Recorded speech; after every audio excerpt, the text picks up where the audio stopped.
Hello, welcome to Way to Go website reviews. I got a buzz cut. Chase has a mustache. No it's a very much special. shame. It's a very special edition of Way to Go website reviews. But probably the biggest thing that we'll see today is the introduction of, you guessed it, the pen tool.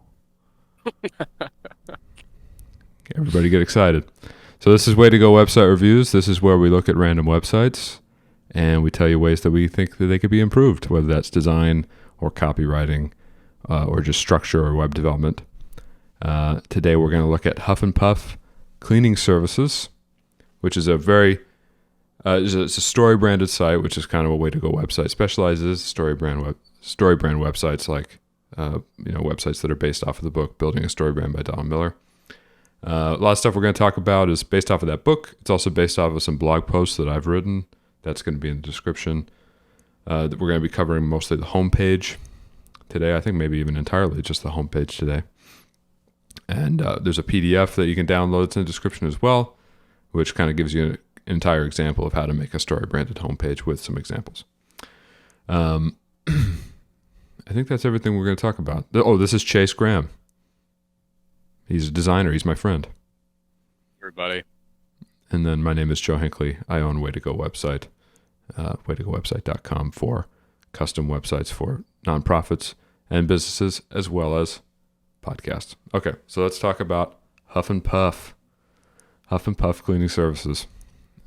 So the header, I love the header. As someone who hates to clean, this one speaks to me. You'll never need to clean again. The thing you want to cover in your header is what you offer, and then also the ideal outcome or how it's going to make someone's life better. And then, of course, how to take them up on that offer. They're doing everything here. They're saying what they offer, house cleaning for lower Montgomery County in Maryland. Then they're saying the benefit or the successful outcome, how it'll make your life better. You'll never have to clean again. Music to my ears, personally. And then get a quote is how you can start the process of accepting that offer. Everybody can hear the dirt bike outside? I don't think Chase can hear that. So I love it, and I think it's a great way to start off the site. Do you agree with that, Chase? I do agree. Do you want me to talk a little about graphic design? Go for it. So I really like the colors on this site. I like the dark purple. Purple is associated with royalty, so it's about like responsibility and maybe a bit of fanciness, which I think probably works really well for a cleaning company. Their logo at the top left appears to be like a vacuum cleaner. Is that what it is, according to you, Joe? Looks like like a shop vac kind of. Like a shop vac, yeah. Yeah. It's a pretty nice logo. I don't know why there's three of them all stacked right on top of each other. I think you could probably just do with one. The text in their logo and their logo is great. I think the colors are great. This is a good image that they're using in the header. Although one thing that Joe and I agree on is that there's not very good contrast between this background image and the text. So we thought of a few different things that you could do. For one thing, it would be putting it into a box and making it separate from the background that's there, and probably moving that box lower. I don't know if you can draw a square to make it a Well, little bit lower. you can see here they have this form here, and it kind of overlaps the bottom of the image here. I think you could wrap this into a white box and then move that to it does something similar where it kind of overlaps the bottom of the image. That way you can see the entire image here in the header, but you're also able to provide some contrast for the text. Because otherwise, if you want to keep the text in the center where that is, you need to increase the contrast. So the text can't be increased anymore because it's white. So the background image would have to get a lot darker, which would kind of defeat the purpose of like showing like a clean room by making it like really dark. So Right. you kind of want to show a lot of like white, soft colors in an image if you're going to show that it's clean. So other than that, another thing you could do is you could just block up the text into the left or right side of the screen and make the other side of the screen the image. So the text has good contrast with like a dark color, maybe even a darker purple color. To the left with white text on top, so it has a really good contrast. You could read the text really well, and then put the image on the right of that yellow square. The other thing you could do if you're getting a little bit more stylistic is you can kind of create a mask or kind of a like something that accents that line rather than just having a straight vertical line that separates the page. You could do things kind of like a slash too, so that would be an option as well. So you could do something like this, where you would have the text over here on the left, and then you would have the image to the right, but there would be kind of this more interesting line rather than just a straight down vertical. I've done a few sites like that. Chase has done a few sites like that as well. Typically, the way you do that is you would just have your left side of the screen like normal, and then you would have an image of a triangle like this, a triangle that's like this shape, and then you could just position that next to your white box where the text is. Okay. So that does it for the header. I love the header.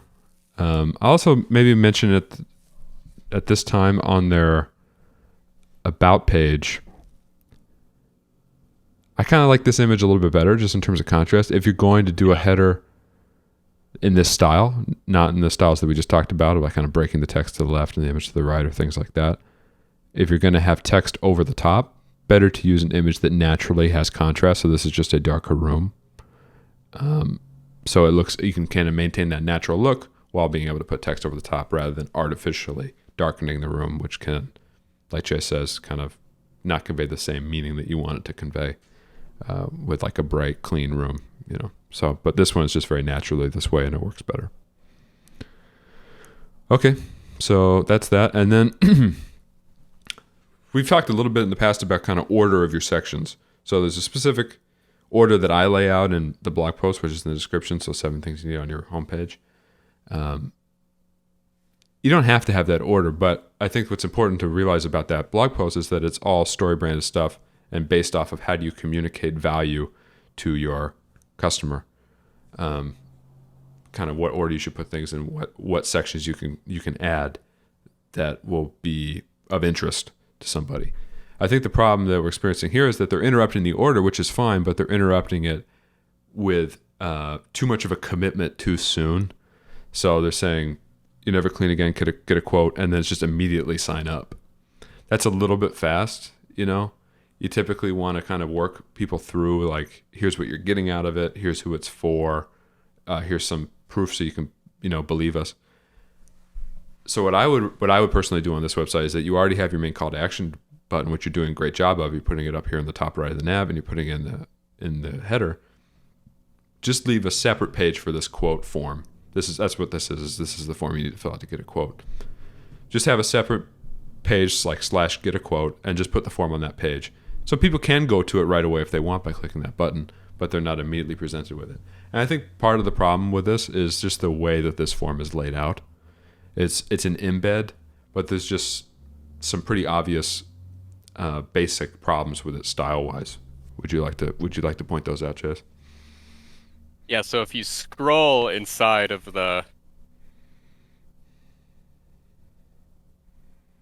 yeah, that doesn't look too great. Yeah. So unfortunately, when you put a lot of text in something that is a really long column, it's going to keep scrolling the width to account for that height. So Joe and I were thinking that it appears that this section on the right is almost like a FAQ, like it's a list of questions and answers associated with the service that you would purchase. Yeah. So instead of putting it all in this very narrow column, greatly simplify this section so it doesn't scroll so far down, or just take all this text and put it in its own section. So they also do have a FAQ section on the website. Yeah, they have a whole FAQ page. So if those questions aren't already answered here, put them there. Or if you want to feature those questions on the homepage and you're really adamant about that, put it in its own section so it's not all stuck there in that embed. The problem with using these sort of embed services is, despite them being really nice for scheduling and getting people to sign up for your service, they're very rigid in how they're going to look on your website. So unless you move this text and put it somewhere else, it's going to look like this no matter what you do, unless you want someone to develop a solution around it, which most likely it's not going to happen. So yeah, there's no reason you couldn't grab some of the, I'm guessing some of these questions that are being answered here that are in this form embed are being answered on your FAQ page. So just grab a few of these FAQ questions and just place them right below the form. Yeah. That prevents it from all this excess scrolling that you have to do. Also, I feel that when you have something embedded, so what this would be called in technical speak is this is called an iframe in web development. And when you have something that's so it's like a website in a website, kind of is what it is basically. Is like this form exists somewhere else on another website. And then now it's being kind of placed inside of this Huff and Puff website. And when it usually comes in with a set height to it. And if the stuff inside of this goes past that height, then you can scroll it. But you can always manually set the height. So if you have a content that's larger, you don't want to scroll within scrolling. You know, if you're already scrolling, might as well just make the height of this longer. So when you scroll, you're scrolling the whole page. It's just easier to navigate rather than kind of because if you just naturally start scrolling, then you just kind of get stuck there and then you're scrolling with it. It's just it doesn't look as good, and it's also just a little bit more confusing, I think, for people. So set the height to be larger. You can shorten this up by just getting this FAQ stuff, breaking it out, and then focus on the form. One other glaring problem, though, with the form is the alignment. It's for some reason all the way to the left. And then there's a little bit of space here on the right. So probably just want to center that. Chase pointed out that it's centered in this box. In this like light pink box. But the box is not centered in the actual page. Yeah. So there's just some stuff like this, and I didn't confirm, although I think it's probably safe to say that this is a WordPress site. Maybe I should check that. I can show people how to do that. If you ever want to know what something is built on, what a website is built in, or if you want to know if it's built in WordPress, you go to View Page Source. You right click on the page and you go to View Page Source, and then this gives you all the code that no one understands, and then you go Command F or Control F to search, and then you just type in WP, and then if it's got a bunch of WP everywhere for WordPress, that's how you know it's in WordPress. So this has 218 instances of WP. So this is a WordPress site. But it's us. You can do the same thing with Wix and WordPress and Weebly. Oftentimes they'll use their same company name and signature name and all everywhere embedded in the code. Yeah. But there's just a look to this that just screams WordPress, so I think it was safe to say that this is a WordPress site. But as we've talked about in previous episodes, there's just some website builders where really simple stuff becomes very difficult all of a sudden, So things like this where it's like, I think the person who built the site realized that this wasn't center, but it was too much effort, or they just didn't know how to center it, because platforms like WordPress can make things very difficult. So my guess is that this site was all a template, and then there's this weird section where there's just like a lightly colored box that to the left of the screen, and they just put the embed in this box, which just isn't center aligned on the screen. Yeah. It could have been just what they started with, not even the embed itself, that is throwing this all for a loop. Yeah, I mean that happens too. Is like you try to you have stuff that you need on your website, and the template's not built for it, so you have to shoehorn it in, and then like this embed, this iframe, this form here might have a set width to it, and this section was really only intended to have that white box only on a portion of the screen, but once you put the embed in there, it grew it, and now it's just went really long, So who knows what happened, but I think it would look a bit better centered if that's possible.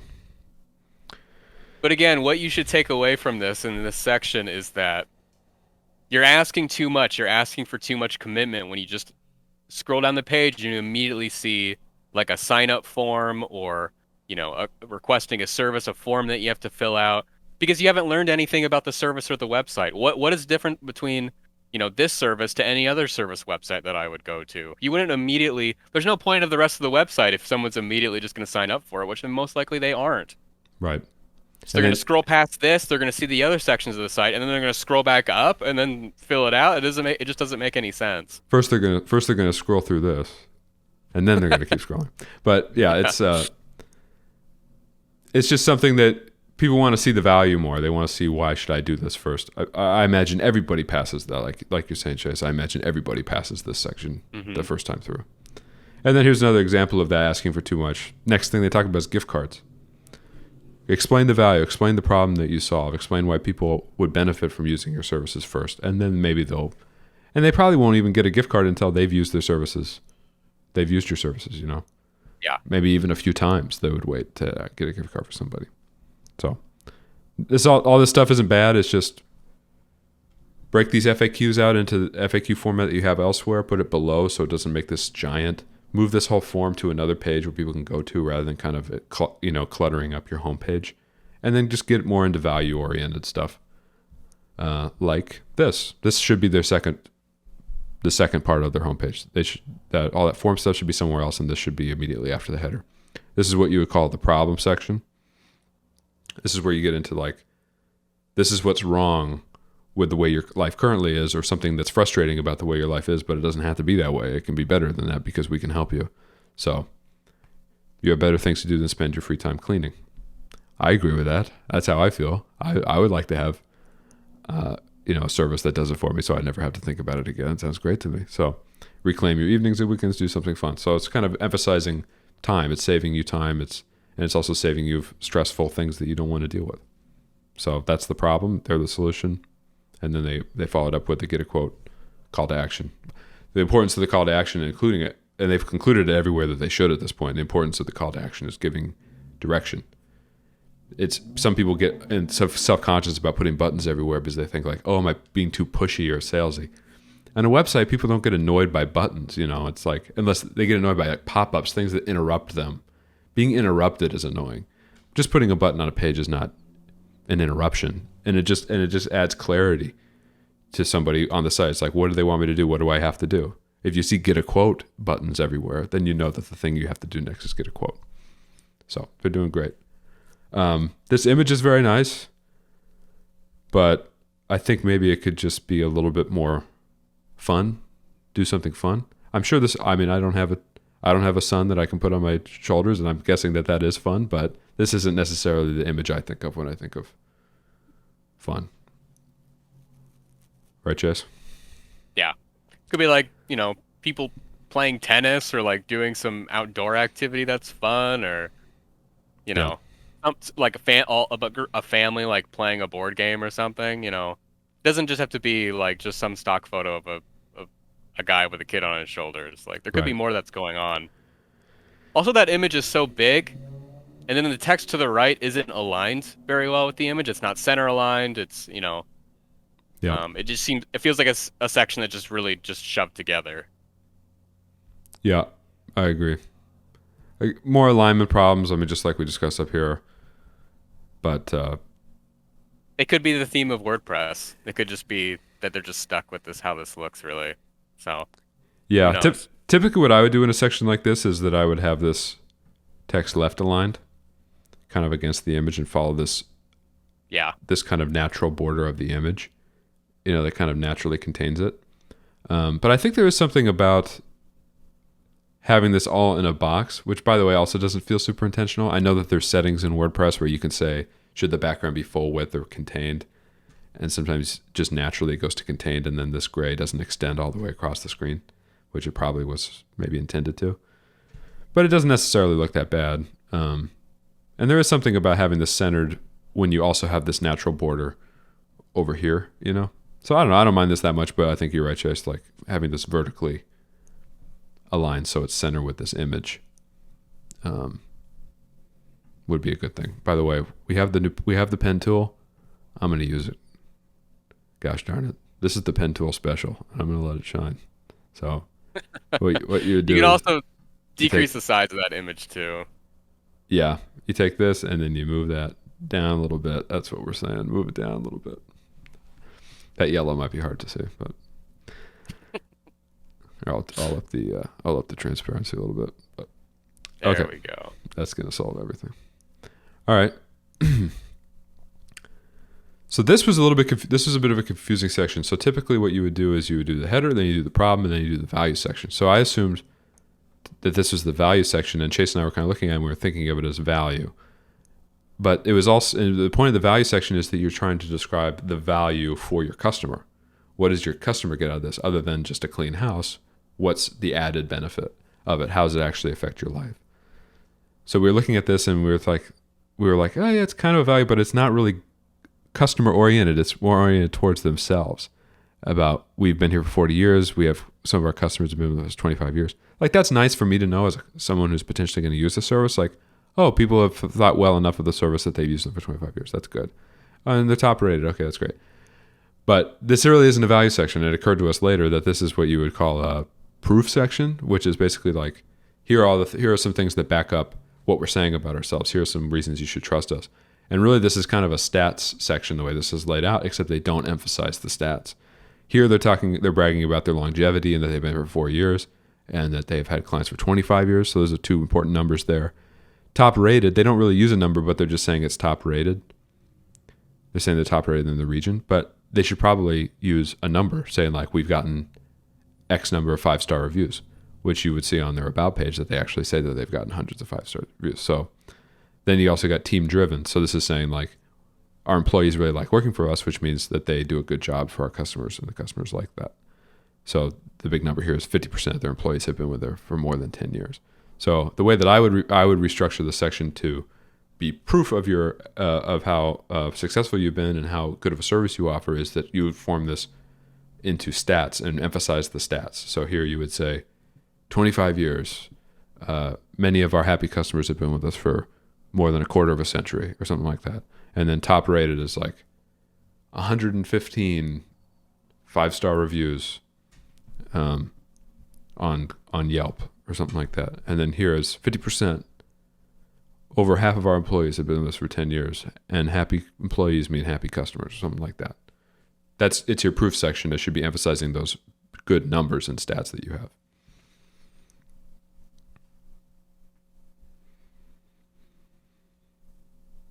And then here would be furthering the proof section would be using a testimonial. So this appears to be a couple that have used them and really like their services. So that all contributes to a great testimonial section, but I think they could just do more to make it obvious, or a great proof section, but just do more to make it obvious about what the benefits are here and what you're trying to communicate.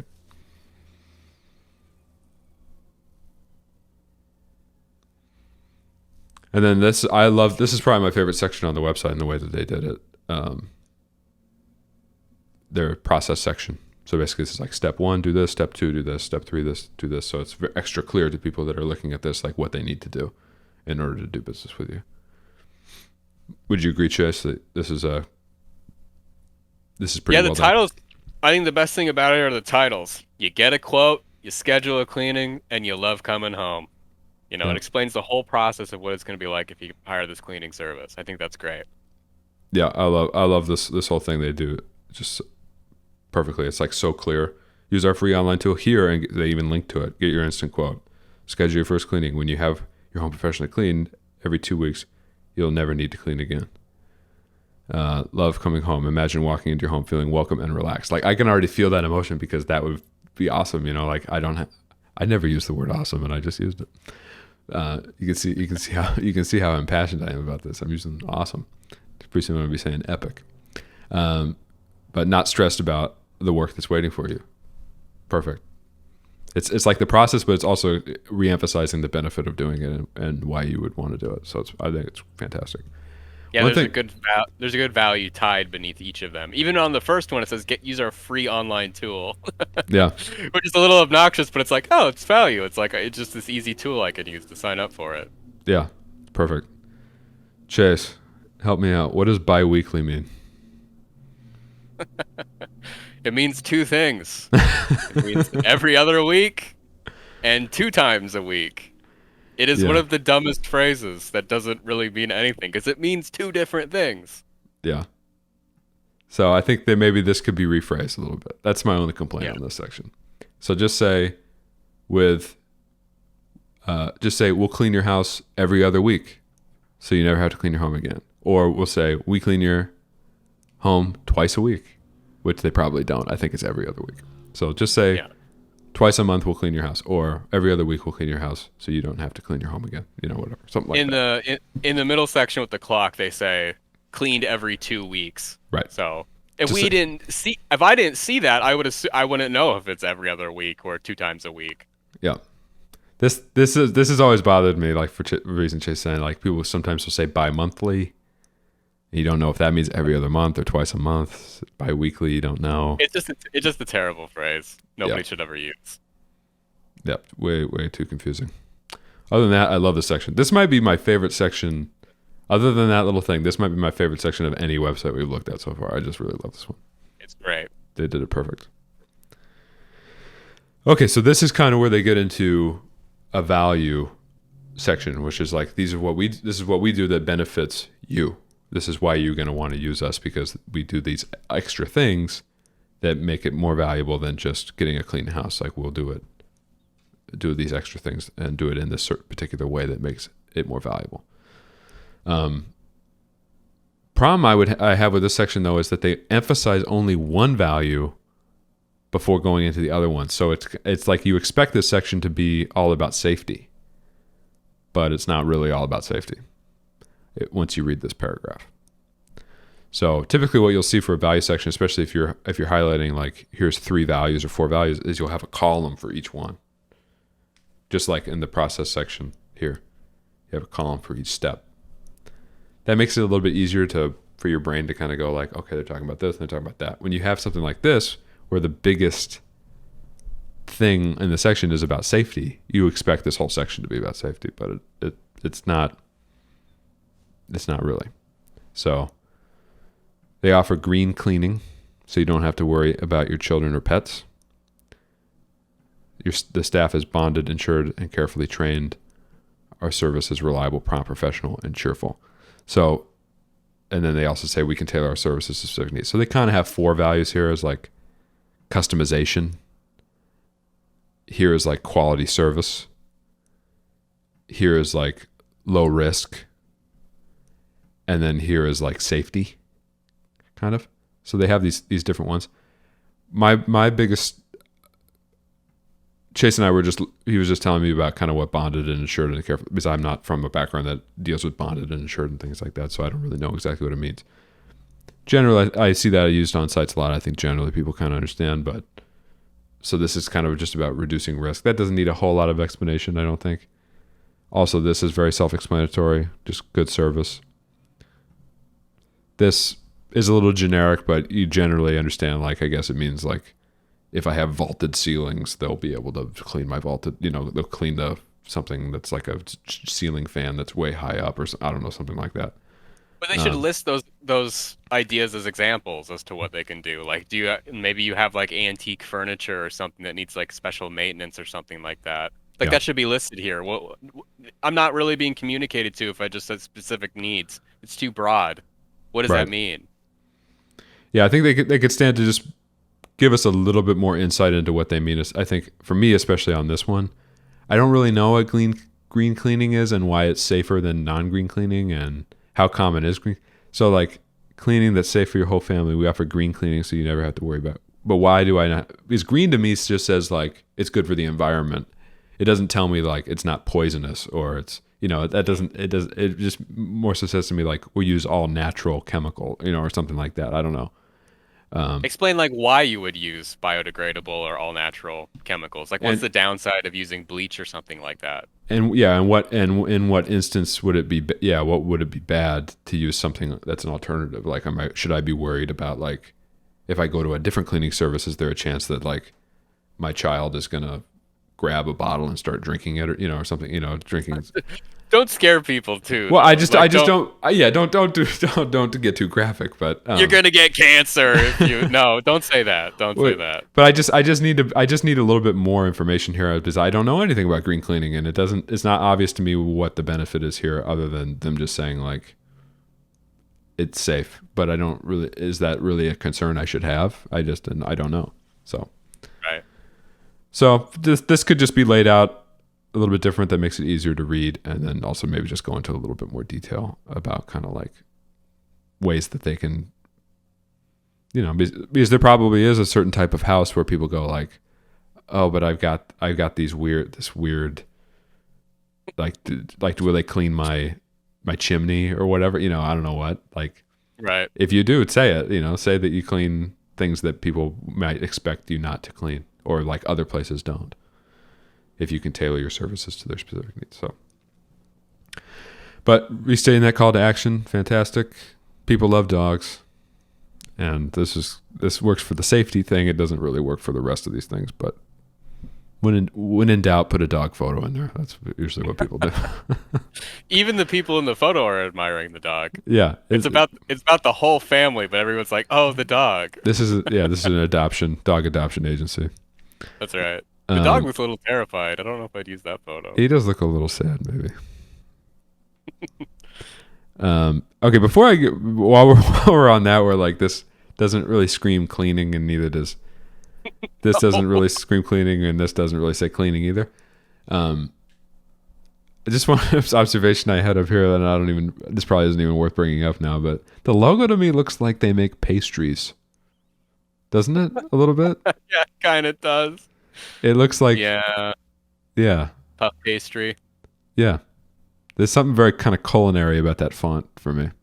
But it makes sense. It's like a vacuum cleaner. Like it's using air. It's like puffing. They're more right. I more see. Sucking air than blowing, but I guess it makes sense. I like it. It's supposed to look like clouds a little bit, maybe cloud font. Yeah. Okay. All right. So then this is the footer. So the footer is a little bit different than the way that you'll see a lot of footers done, where it's kind of all contained in one section. They're using a footer that's kind of broken up. So this is on the bottom of every page, at least every page that I saw, which has a lot of stuff that you would want in your footer. So it has a sign up for the email newsletter. This is a great way to get people to sign up for the email newsletter.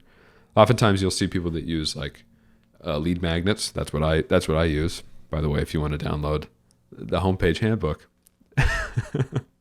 you give me your email address, you can do that. It's in the link. Anyway, it tells you everything you need on your homepage. A lot of stuff we're talking about, but in more detail. This is a great way to get people to do it too. Just give a coupon, 10% off. So that's great. Get people to sign up, keep them in the loop. So it's like they don't just leave your page and never leave your website and never come back. They'll be getting emails in their inbox every once in a while that keep them aware of you. Putting in contact information like this is great on every page, so it's always accessible and people can find it. They'll never struggle to find it. They scroll down to the bottom of the page, they'll see their phone number and their email address and their address. This is interesting. I mean, I've never seen anyone put zip codes everywhere. I don't know in what instance. Usually you'll see people put a lot of like town names because that helps with SEO a little bit. So if people are searching like cleaning service in Aspen Hill, that'll show up. But I don't think people usually go cleaning service in 20817, so. No. But people that are local might go to this and maybe they think like, oh, I'm not in city limits or something like that. I don't know. And want to see the zip code. And then this is kind of the second part of their footer is this bottom bar. So they have their copyright here, and then they have social media, which is a good thing to put in the footer. That's a better place to put it than at the top of your page. As you talked about in the past, putting your social media at the top of the page is kind of like saying, okay, you're on the website, now go to our social media. It's like inviting people off of your website right away. So putting in the footer is a good place to put it. This is another thing I've never seen, sitemap that you can actually click and go to. Sitemap is usually generated and just kind of somewhere part of your site, but it's used by like Google to index all of your pages is usually what the sitemap is used for. No one really has a use to go to the sitemap. Like if I click on this and go there, is anyone going to have any idea what to do with that? I don't think it matters to anyone. So that's there. It must be some weird thing for a developer or something. You can go to my website and then you can download the sitemap to use for connecting to Google. I don't know what. But you could just not have it clickable and just say like go to our website /sitemap. Or just email in the sitemap. Yeah. So this is an I one, and I'm thinking this is part of the WordPress template where it's just automatically thrown in there. I doubt anybody would intentionally put the sitemap in there.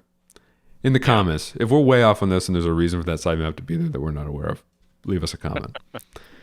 And you can lead off the message with "Hey idiots." That'd be a good way to start. Yeah. No. No.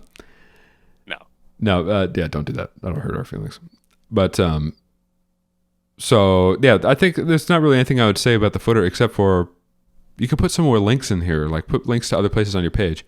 And that brings me to another thing that I didn't mention before is your main navigation. I'm personally not a big fan of drop downs. Some people love them and they want to have them, but I'll say that from a usability standpoint, they can be frustrating to work with. Because typically the way the people that will work with a nav is that they'll see like, oh, services, they'll go there and they'll immediately click services, and then they'll see that, oh, wait, there's a drop down. And then they'll go, oh, okay, maybe I need to go back to the drop down. And then you go to gift cards. But this is another thing I don't quite understand is you go to services, but then services is also in the drop down. I don't think that needs to be there. And the same thing with about. I've never seen this before. Homepage is underneath the about drop down, and then so is about. So it's just you're cluttering up the navigation. And a great tool for uncluttering your main navigation is your footer. Put all this stuff that's kind of secondary that isn't that important, put it in your footer. People will see it on every page when they scroll down to the bottom, and they'll click and go to it if they want to. And a lot of times this type of information in these pages are expected to be in the footer. Like for someone that's applying for jobs or whatever, they immediately go to the bottom and look for careers or jobs page. You immediately go to the bottom, you look for contact info, you look for an about page. A lot of this stuff you can just throw it down to the bottom and it'll be fine. No point in cluttering this stuff. I think you probably want to emphasize services in your main nav. Employment, employment is a great example of something to go in the footer, like I just said. Put jobs or careers in the bottom. Home, you don't even need. Everyone knows that you click the logo to go home. Yeah, if that doesn't work, then put it in the.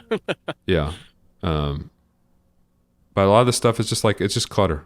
You want people to get a quote. You want people to look at your services, maybe your FAQ. Maybe your contact. That's about it. Yeah, maybe put the fact next to the about. Yeah, you don't need a lot up there, and the footer is a great place to put stuff that isn't super important. Keeps things just way simpler. Chase, I think that's it. I think that's the entire website. We've done it. And that was only 37 minutes. That's a new personal best. That's a new land speed record for reviewing websites. Okay, so is there anything else we want to say to anybody? Leave us a celebratory comment in the bottom about how exciting the new pen tool is, and also have us some compliments for Chase's mustache or something along those lines. Thank you. Yeah. Yeah. Because it suits a new him. look I'm trying. Yeah. I want people to like it. I think it suits you. Thank you. Anything else we want to say? If you need a website, Oh yeah. if you need a custom website, That's right. head to waytogowebsite.com. Or if you have a podcast. Podcast, I can't talk anymore. Or if you have a podcast and you want a website for your podcast, there's some very nice looking ready-made websites for podcasts that don't take very much time at all to get up and running. At a reasonable price too. Yep, waytogowebsite.com. Like I said, a lot of stuff in the description of this video. More information about home pages. More information about what to put on your about page, contact page, donate page, all that stuff. So check that out if you'd like some tips on your website. And I think that's it. So, goodbye. Thanks for watching. All right. See ya.